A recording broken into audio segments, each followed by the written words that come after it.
Welcome to Pink Radio with Prestige. This is the place for you, the diva boss entrepreneur who needs quick tips on building your crave-worthy brand. This is your host, Nicole Doss, CEO of the Prestige Society, a membership organization for women entrepreneurs who believe in building powerful networks while slanging in their industries. So I want you to go ahead and grab your favorite cup of coffee and get your favorite tips right here with Prestige. Hello, ladies. I am so excited to spend another moment with you fabulous girl bosses.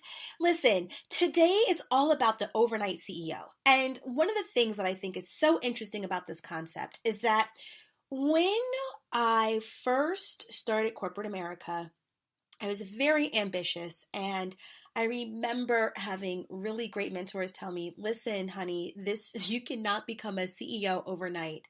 And when you think about that, it's the same sentiment as Rome wasn't built in one day, where basically, it takes time to build your business acumen, the relationships that are required for you to really break through the glass ceiling, as well as the experiential learning that's necessary. So, really understanding who you are as a leader, who you are as you start building relationships with peers as you begin to climb the corporate ladder, really understanding how do you not only manage your teams, but how do you manage teams across different departments? Because of course, the higher you go up in management, the more diverse the groups of people look as you begin to manage. So for instance, a lead may have one group of individuals, but when you go up to manager, director, VP, there's multiple departments that then fall under those particular roles.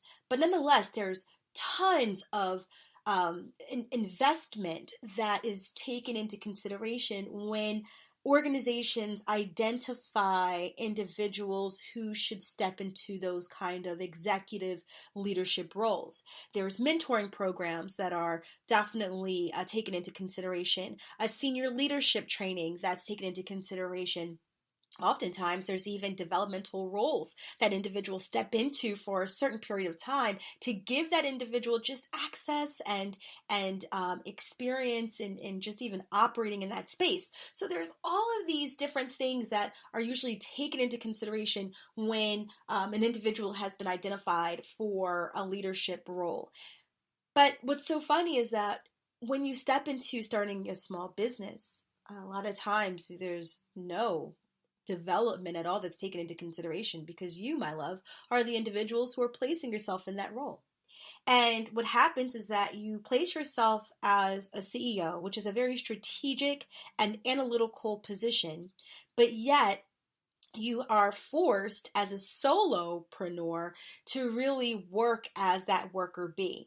So there's this dichotomy that then exists where you have to then operate at these multiple levels, but you may have only really been exposed to only one. So if you've never experienced an opportunity where you had to create something from scratch in your 9 to 5, then to all of a sudden try to do it on your own and wonder why you weren't successful immediately almost seems apparent. It doesn't seem like something that's confusing. It seems like that should be your outcome because at the end of the day, you do not require the necessary tools to be successful. You may require, or you may not require, but you may possess the actual talents and gifts to be successful, but then there's all these other elements and dynamics that are responsible or that play a really extremely important factor in your success that's missing. Imagine a CEO of a company where let's say the company is responsible for creating computers. I had to look around my office real quick and find something. So they are a computer company. So we have a CEO responsible for making computers.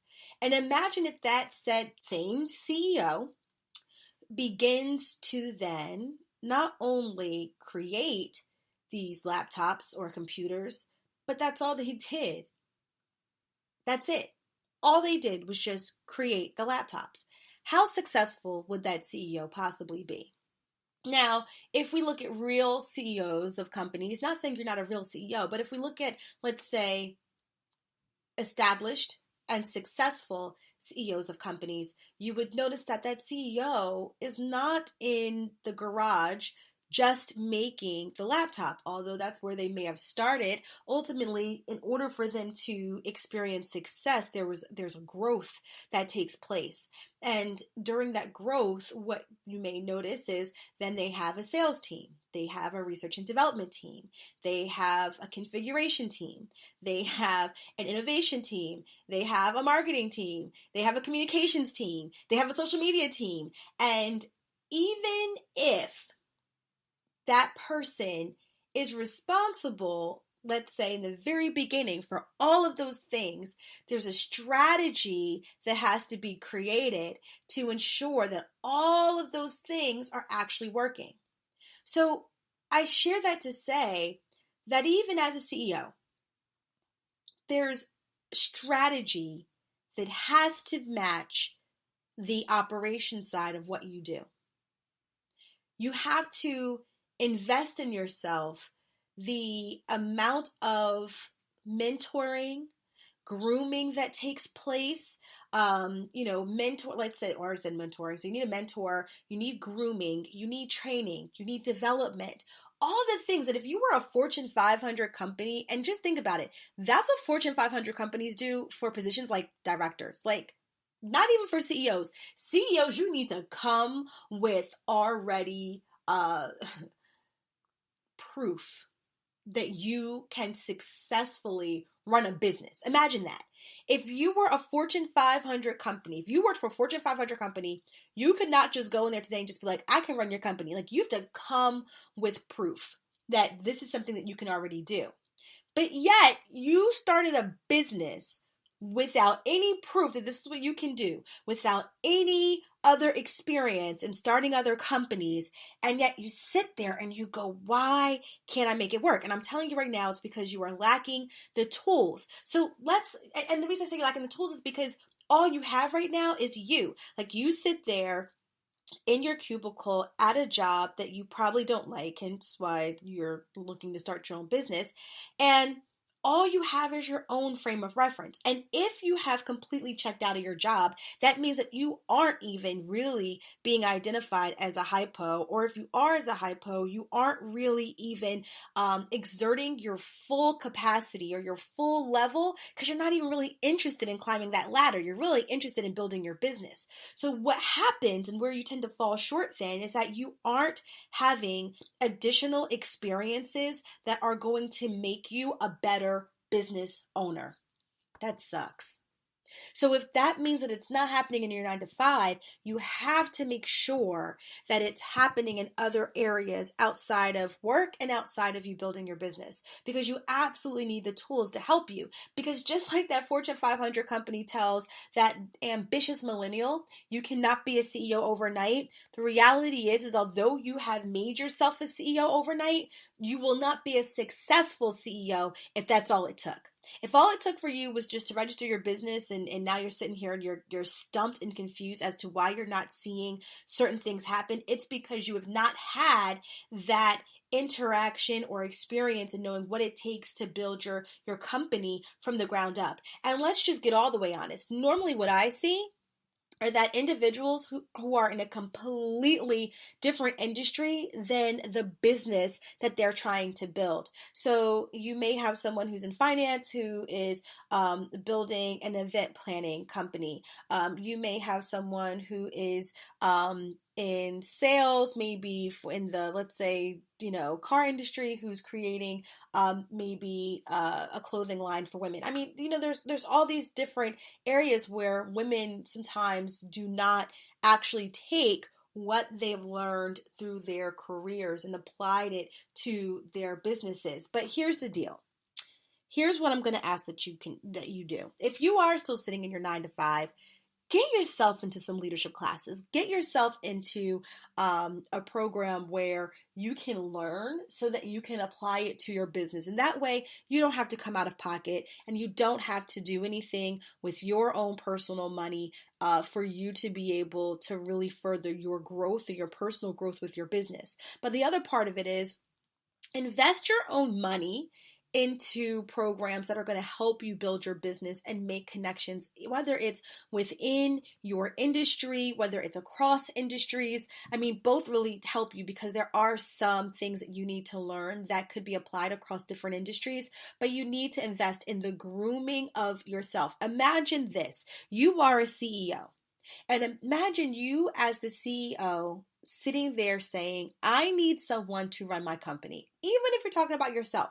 But just imagine, have an out of body experience for a moment and say, you know what, I need someone to run my company. I need someone who understands what it takes to run this company. And then I want you to think about all the things that it's going to require in order for your business to be run successfully. So if it is a great sales team, I want you to identify that.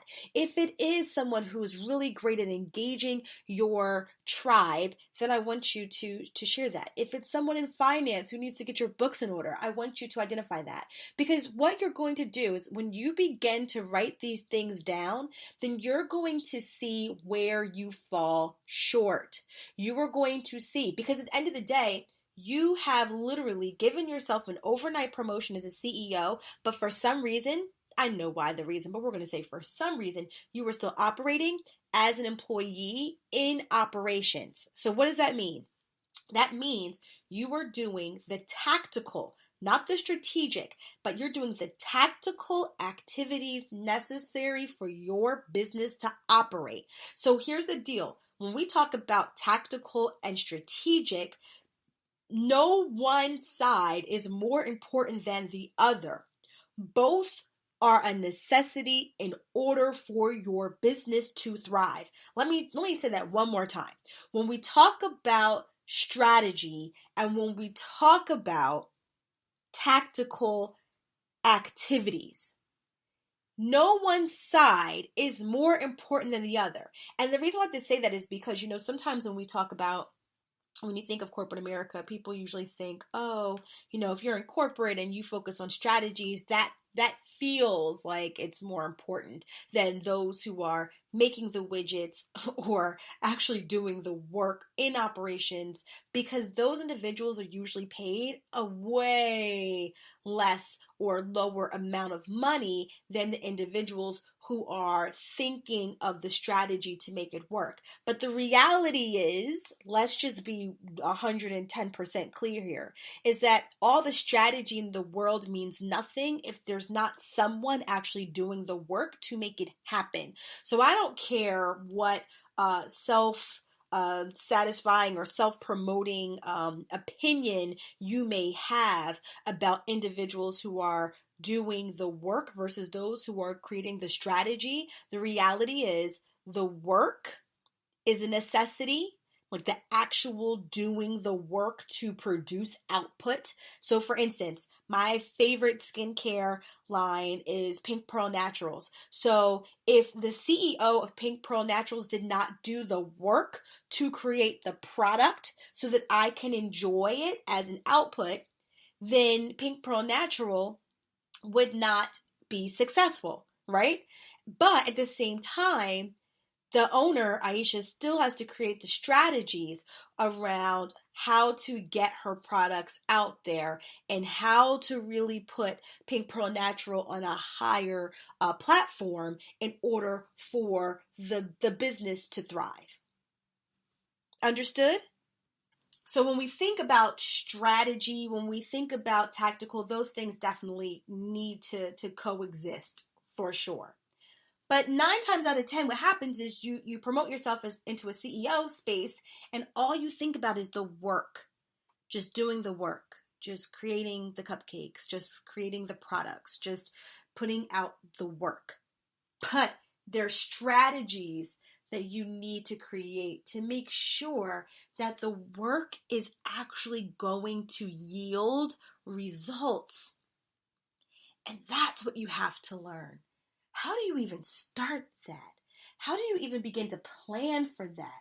How do you even, and let me tell you, I hate the word strategy, because the word strategy, oh my gosh, the last company I worked at, I used to say strategy is a word that is just thrown around like a football on a Sunday. Everyone uses the term strategy. So let's use a different word. Like, I don't know, plan for optimal results, plan for desired outcomes. Like, you have to know, how do you do that? How do you hold yourself accountable? How do you utilize tools to even keep you within scope? Do you even know about scope? How do you take just really simple classes on things like project management so that you know how to do this? How do you take something from an idea into making it into a solid thing? How do you just push things out and light the world on fire while doing so? And that's what you have to learn. And that's what's really important. So when you promote yourself to CEO, I really want you to take the time and begin to think about, how are you grooming yourself and truly preparing yourself to be the CEO of a well-oiled machine, which is your company. And once you begin to do that, you'll be fine. And once again, the way that you do that, and usually I have 3 tips. So let me give you 3 tips, because I just don't feel like I'm giving you valuable information if I don't give you 3 tips. But let me write this stuff down as we go along, because you know me. Listen, I just killed a spider with my notebook and now I can't find it. I probably got rid of it because I didn't want it touching me, or anything on my desk for that matter. So let me go ahead. So of course I have to write and talk at the same time. So the first thing I think that we definitely need to focus on is your training plan. And before we go into the training plan, we're going to make that number 2. The first thing we need to do is we need to do an analysis. And so this is what I tell any of my trainers that they should do before they decide what the training solution should be. And the reason why you need to do an analysis is because, and you really need to conduct a gap analysis. And basically what a gap analysis is, it just says, hey, this is where we are today. This is where we want to be. And somewhere in the middle, we're missing some things. So let me give you a perfect example. Recently, one of my members said, how do I make my brand pop more? So a gap analysis for that simple question of how do I make my brand pop more is, well, let's look at your brand today and all of the things that your brand actually does to capture the people that are in your targeted market. And yes, you have to look at things like your social media engagement. How many people do you currently have as clients? How often do you get new clients? How long do you retain current clients? Because what that tells you basically is what the numbers are of how you actually increase your sales. So you're able to say, like, I get let's say 10 to 15% increased business on a 3 or 6 month basis, and I have 98% client retention on a yearly basis or on a 2-year basis or what have you. So definitely knowing where you are today is really important. I'm going to tell you, how do you know where you are today? And then what you can say is, if those numbers are not favorable, so let's say, there's no new clients that you bring on, but even with when you do the math, it looks like you only have about a 1 to 2% increase in clientele. And then you can say, but what you find is even the clientele that you're getting is not the clientele that you're really even trying to attract. So with that, that's your current state. Your other state, or your desired state, which is where the other end of the spectrum would be, I really want to have a 10% increase in clients on a monthly basis, and I would love to have a 100% retention on per year. And so let's say that's the case. And if that's the case, then what you do is then you look at other people who kind of basically meet that, like your competition, people who are in your same industry, or even people's brands who you just resonate with, just period. So when you do those things, then what you're able to really identify is what's the gap? what is happening today that is missing when you look at where you think you should be or where you would like to be. So that's your gap analysis. And usually what you do to identify where you are today is what's called a SaiPOC. So that stands for suppliers, inputs, process, outputs, and customers. So when you do your SaiPOC, basically what you say is, okay, like I know that I want to be able to get a certain amount of clients per day. So this is the information that's supplied, or how I am supplied with leads to ensure that I get a certain amount of clientele. Then in order for me to be able to get that to get these individuals, there's a certain amount of work that needs to be done, which is your input, right? So the information that is required, maybe it's processes, or maybe it's software that's required to ensure that's happening. So maybe it's lead pages, maybe it's free bait that you do, and I call it bait, but basically it's freebies that you give away, where you basically say, give me your email for give me your email address for this ebook, or for this checklist, or for this whatever. So maybe that's the input. So in the process is then how do you go about doing that? Even if there's any yearly fees. As an output, how many clients do you get? And then the customers can really fall into, who are they? Are they, what are your customers, that the individuals that are actually matched by doing the process? So for instance, if we looked at it from that same example, all of those efforts that go from, because SaiPOC is an acronym, so that's SIPOC. And so when you look at it, the SIPO gets you to the point where when you look at those customers and those clients, those individuals are, they are not who you want to attract. And then that tells you and gives you a really great picture of what your current state looks like today. And it helps you to really identify really what the gap is and what you really need to start doing. So that's why you need an analysis. So for you, remember, we're using this example of someone who would want to get a certain clientele. But for you, your output, the desire that you really want to be able to do is you want to be able to begin to groom yourself as a CEO. And there's certain things, and not just any CEO, but you want to groom yourself so that you're prepared to be a leader of a well-oiled, well-run organization.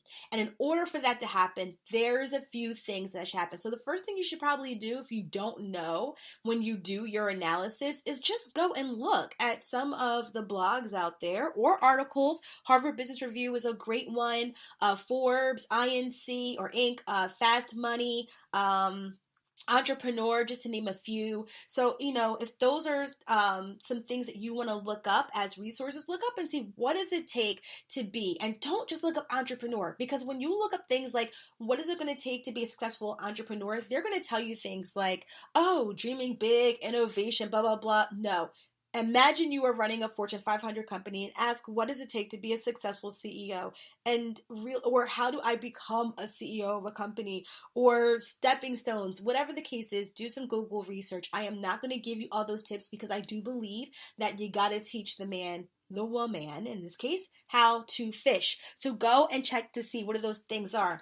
And then to help you bridge the gap, because what you find in your research is going to be your desired state.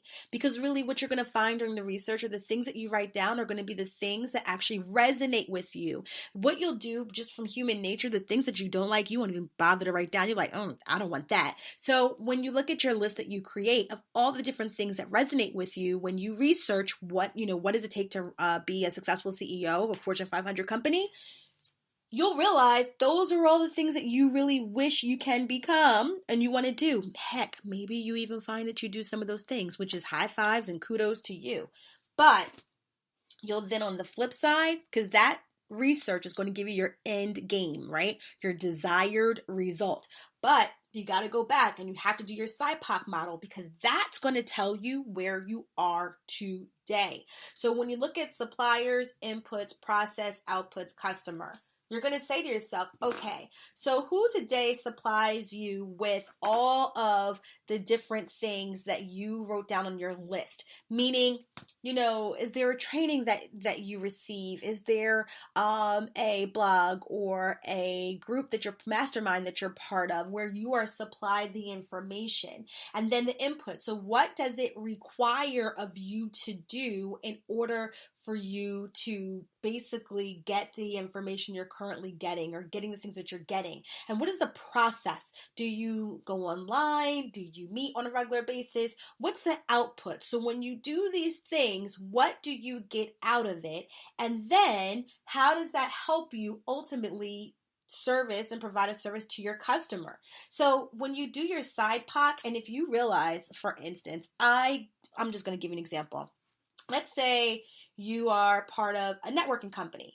And then what's the input? So what's required of you? If you only write that all you do when you are a member of a networking group, or you belong to an organization, or you're part of a mastermind, if all you do is just pay your dues, but you don't take part in the activities, then you're going to find that your output's going to suck, right? So let's just say you say, okay, I just pay my dues, and the process is, because this is going to show you how far off you are. Well, what's the process of you paying your dues? I pay through PayPal. Okay, what's the outcome? Dues are paid. How does that help your customer? It doesn't. And then you're going to look at your SaiPOC. You're going to say, oh my gosh, my current state is not bringing me any closer to where I need to be. But let me show you. So let's say if then you say, well, in my SaiPOC, let's say I take classes because every networking group has like networking events. They usually have workshops and classes. Just a shameless plug for the Prestige Society. They have things like, I don't know, the Boss Academy, where you're learning how to be a CEO. So if you're doing that, what's the input? So I'm required to go to classes on a weekly basis. I have one-on-one with my facilitator. I also have a mastermind group that I'm part of as a result. I also have homework. What's the process? So I have to actually give time for the classes. I have to attend. I have to participate. I have to be on calls. What's the output? Hopefully it's a further understanding of how to run a sound business. How does this help your customer? So maybe you have you have a more streamlined process that then results in having a happier, more streamlined end user experience for your client. And then you're like, okay, great. So your SaiPOC helps you understand. And then you can look at all this and say, okay, well, is this helping me to my end game? Because remember, you took this analysis, you said your end game. Well, what happened? Oh, it's helping me. I'm getting closer. This is awesome. Great. But once again, if you say on yours, what do you do right now? And it's, I sit on my couch and I watch Love and Hip Hop. And what's the input? Well, it just requires me to just go turn on VH1. What's the process? Watching the show. What's the output? I see the show. How does this help your customers? Oh, it doesn't. You realize you were not setting yourself up for success. And the thing is that the SaiPOC forces you to do this because the reality is that deep down inside, we know what we're not doing. We know what we're not doing.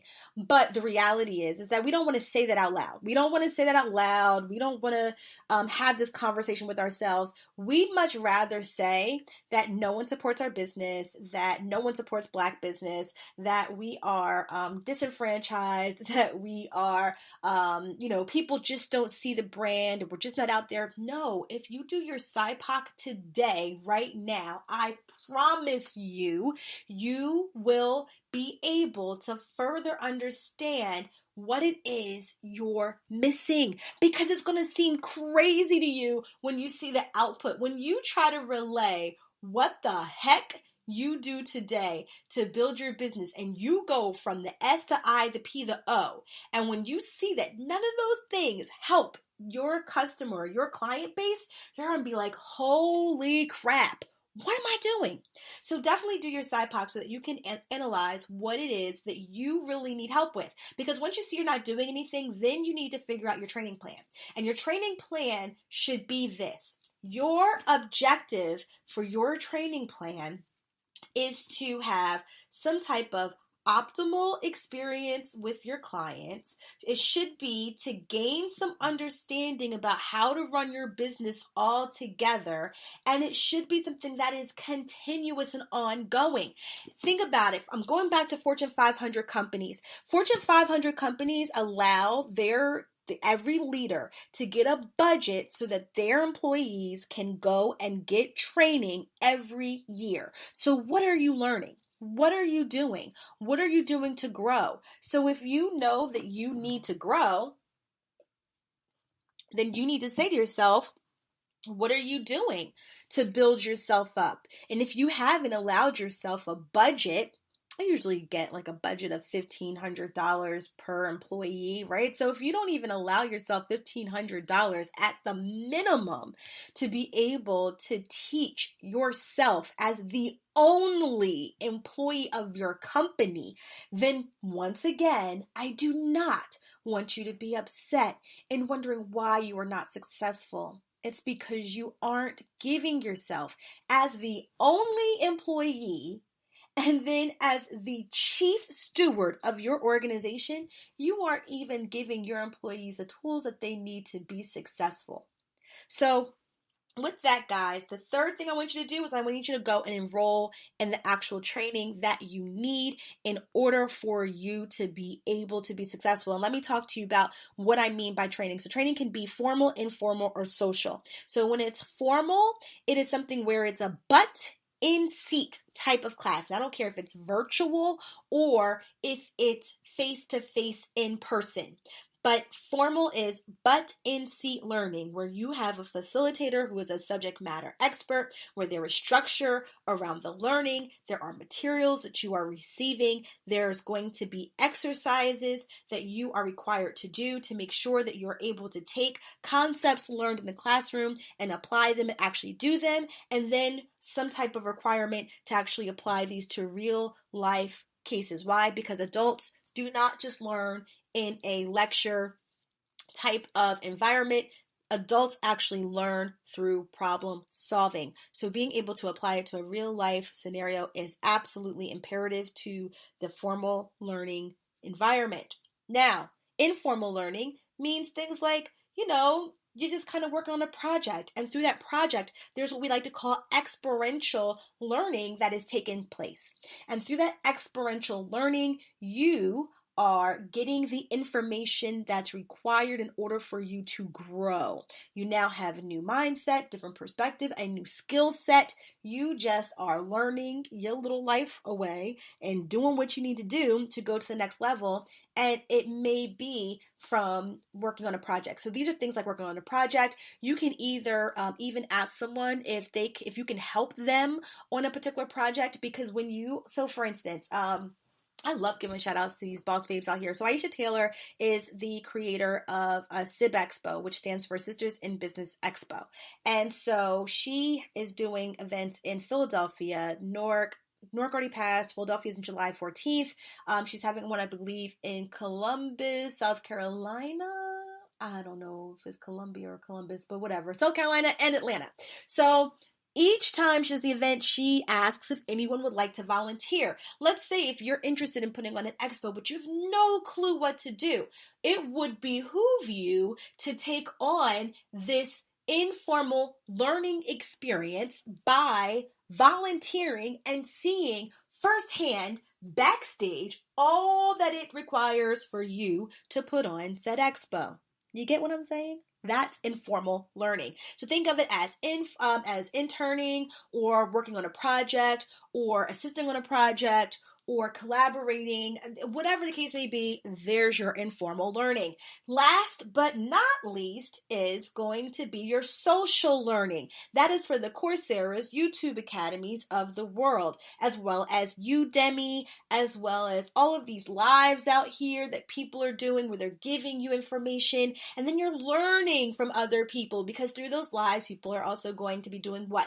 They're going to be putting information in there, giving feedback, writing comments, and this is something where you're learning from other people. So that is your social learning that's happening. So through that Those are 3 different ways that you are going to learn. So first thing, guys, I want you guys to do is I want you to do an analysis on what it is in the world you need to learn. That's right, through gap analysis. So through the gap analysis, you are going to do the SaiPOC process. So listen, guys, I really want to see what you guys do with SaiPOC. So here's the deal. If anyone at Women of Prestige on Instagram showing me you doing an actual SaiPOC, and look it up on Google. Once again, let me teach you how to fish. Go on to Google, look up SaiPOC, okay? Look up the SaiPOC and write out your SaiPOC. And I taught you the lens of how I want you to actually do it for your from an entrepreneurial standpoint. So I want you to do that. Look up SaiPOC.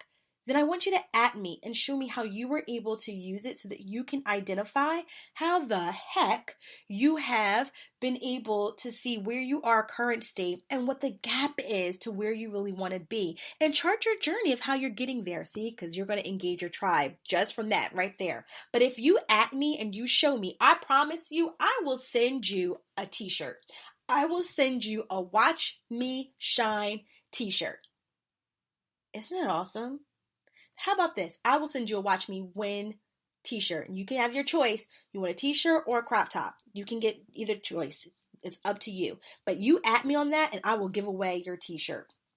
And then I will give you a shout out on who our winner is so that people can go and support your business as well. Because once again, I'm not successful unless my sister is successful as well. So once you've done your analysis, you then know really whatever the gap is, whatever you see you're not doing, then I want you to go ahead and create a training plan for yourself. Make sure that you have a budget. Make sure that you have classes that work, that you know, whether it's social, whether it's informal or formal, but just map out a plan of what you're going to do to get yourself in motion. And the number 3, to me, it's the easiest, but for most, it's the hardest. And that's just get your tail in motion. Like, stop sitting on stuff and just do it. Do it, do it, do it. What's the worst that's going to happen? The worst that could possibly happen is, I don't know, you'll learn. Go figure. All right, guys. So once again, I hope this helps you. This is all for the Overnight CEO. So you know what? Congratulations on self-promoting yourself and saying that there are no limits to what you can do. But now that you've done that, there's some accountability you need to take on as the chief steward of your organization, and some care that you have to give to the only employee in your organization, which is also yourself. So make sure that you do those things. If you have any questions, please email me at contact@theprestige.society. We'd love to hear from you and love to support your growth. All right, guys, it is your girl, Nicole Doss, and I hope you have a wonderful, awesome, fabulous, and productive day. Bye.